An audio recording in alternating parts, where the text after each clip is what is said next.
সবাইকে শুভ দুপুরের শুভেচ্ছা জানিয়ে চলে এলাম তোমাদের সামনে ছোট্ট একটি গল্প নিয়ে। তো গল্পটি হচ্ছে, এক গুরুদেব তার সৎসঙ্গ শেষ করে গন্তব্যস্থলে ফিরছিলেন। তো ফেরার পথে গুরুদেব বললেন চা খাবেন। তখন ড্রাইভার কী করছে, তো সামনে একটা মস্ত বড় দোকান ছিল, দোকানের সামনে গাড়িটাকে দাঁড় করিয়েছে।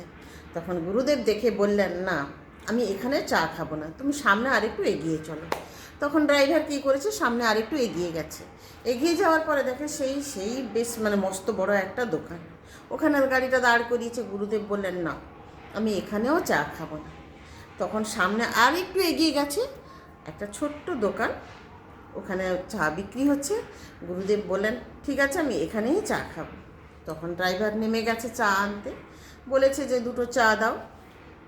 তো চা বানাতে বানাতে সেই দোকানদার, ড্রাইভার তখন চোখে পড়ে দোকানে একটা গুরুদেবের ছবি আছে।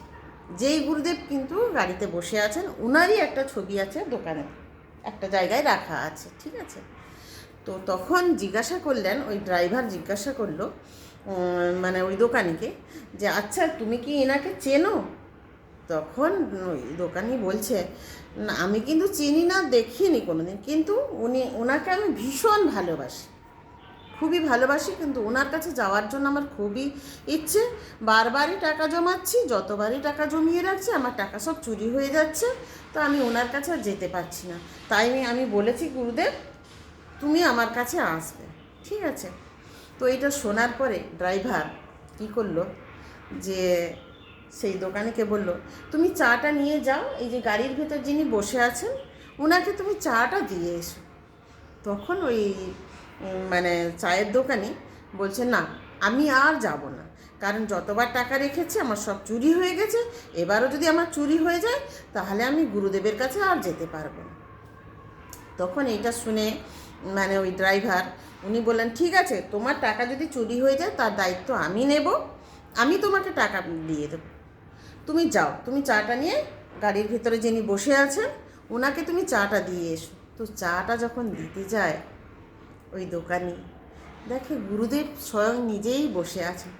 এইটা দেখার পরে তিনি তো হাউমাউ করে কেঁদে উঠলেন, উনি কাঁদলেন, যে চায়ের দোকানি উনি খুব কাঁদছেন। তখন গুরুদেব ওনার চোখের জল দেখে বললেন, তুমি তো আমাকে বলেছিলে যে গুরুদেব তুমি আমার কাছে এসো একদিন, তাই তো তোমার কাছে আমি এলাম।